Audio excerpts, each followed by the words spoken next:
que le haya pagado sus estudios. ¿Sí? Trujillo, el dictador, el tirano, el sátrapa.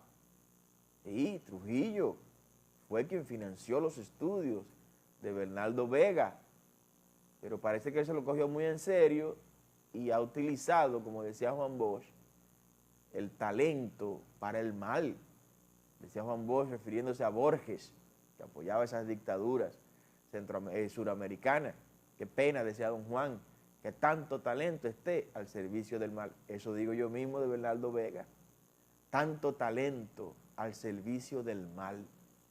Bueno, está planteando el señor Bernardo Vega como lo ha hecho toda su vida, como lo hizo en el 96-2000, cuando fue de las voces que se colocaban en las ágoras. Las ágoras eran escenarios públicos en la antigua Grecia, desde donde se propalaban discursos.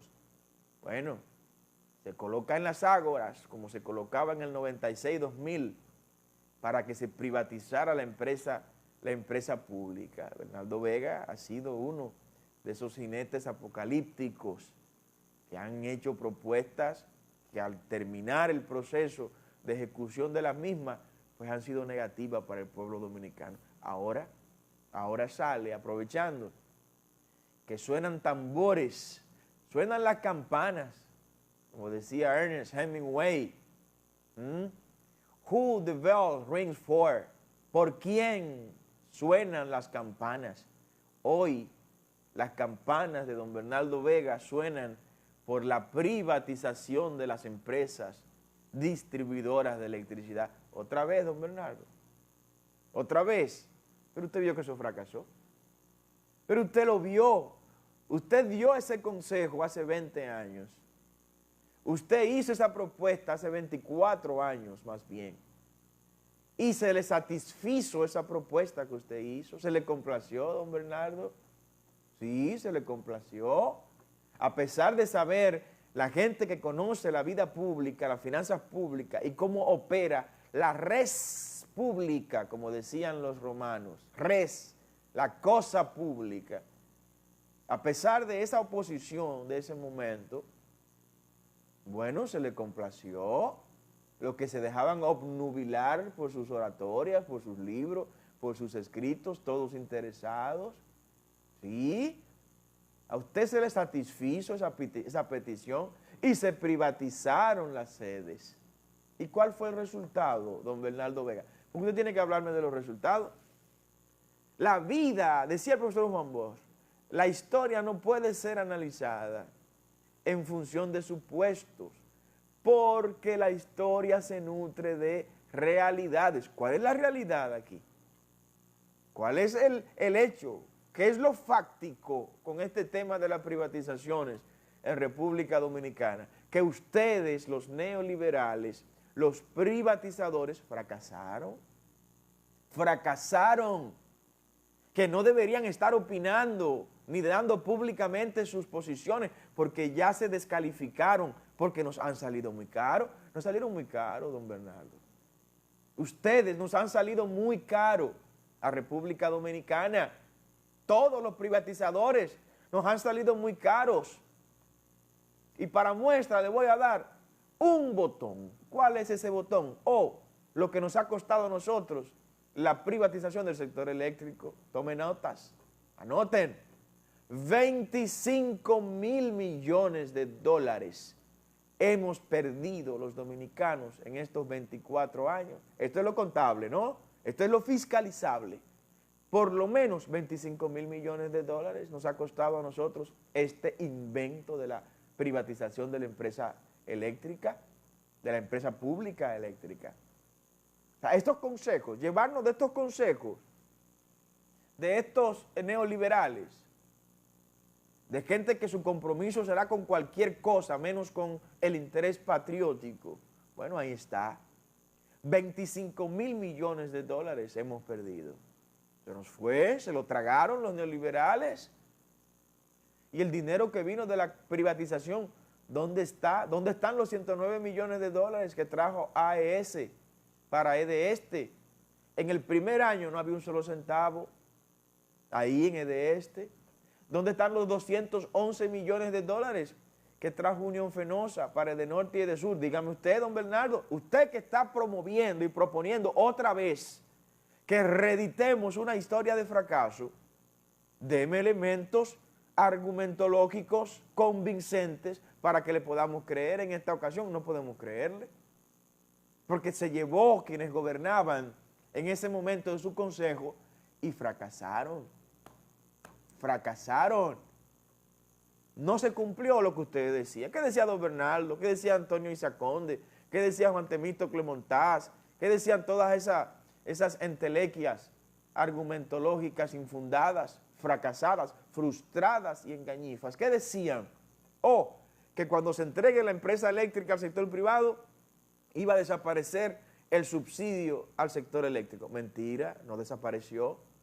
Se entregaban 150 millones de dólares en el año 1997. Busquen la estadística.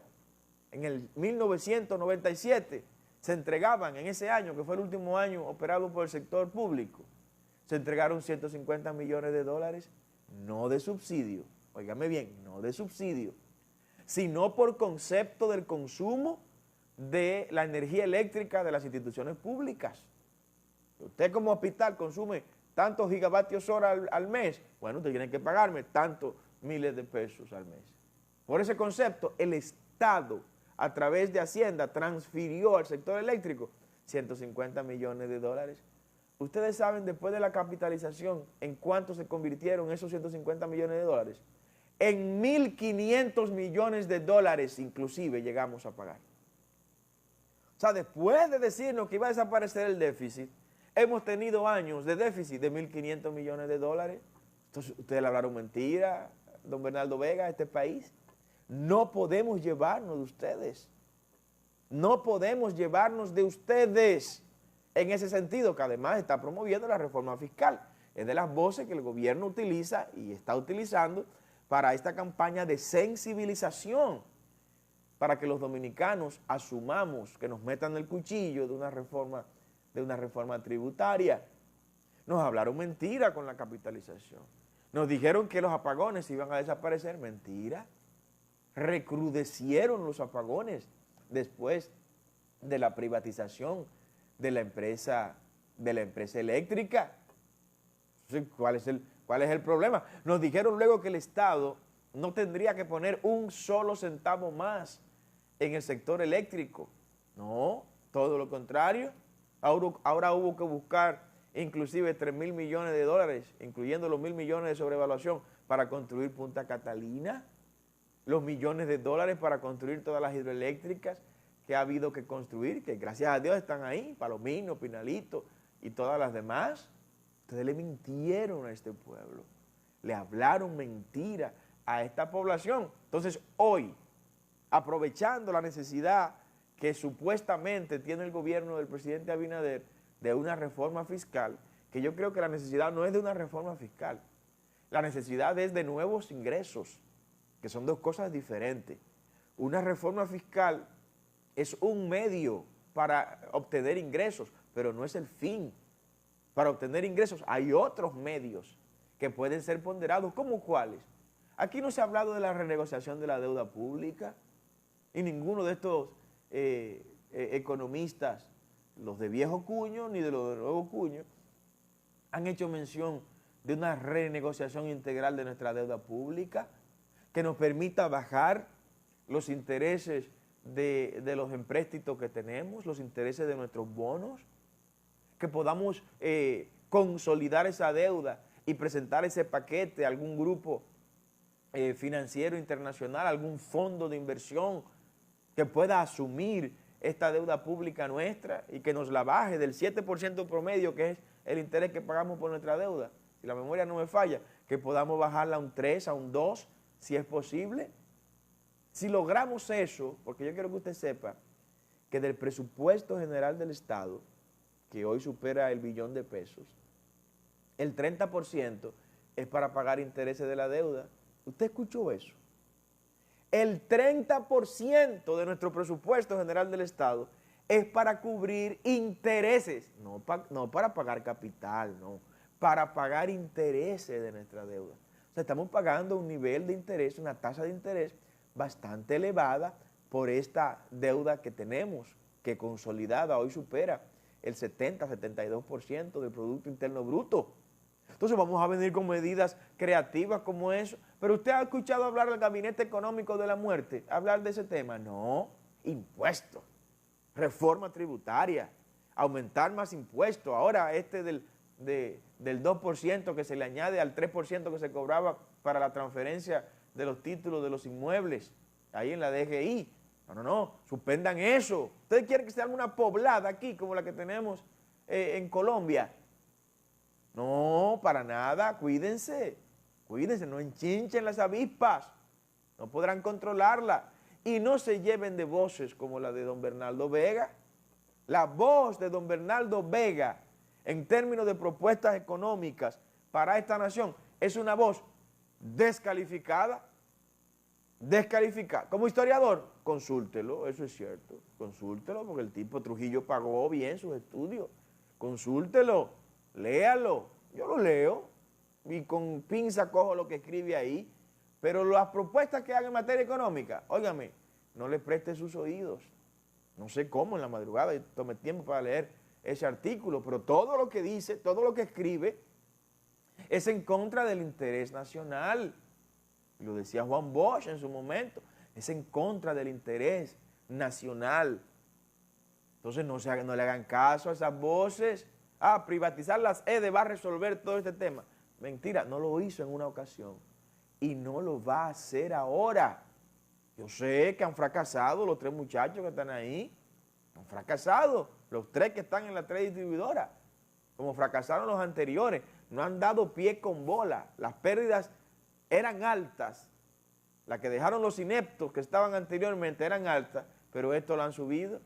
En 8 meses han subido las pérdidas en las 3 distribuidoras de electricidad. Una ineptitud en la gerencia, no saben lo que tienen en la mano, no tienen idea de lo que están haciendo, es verdad, pero esa no es una excusa para que nos desprendamos de ese patrimonio del Estado. Vamos a un corte, al regreso continuamos con más de nuestro contenido, quédese con nosotros. Noticioso trayecto que su huella dejara, es el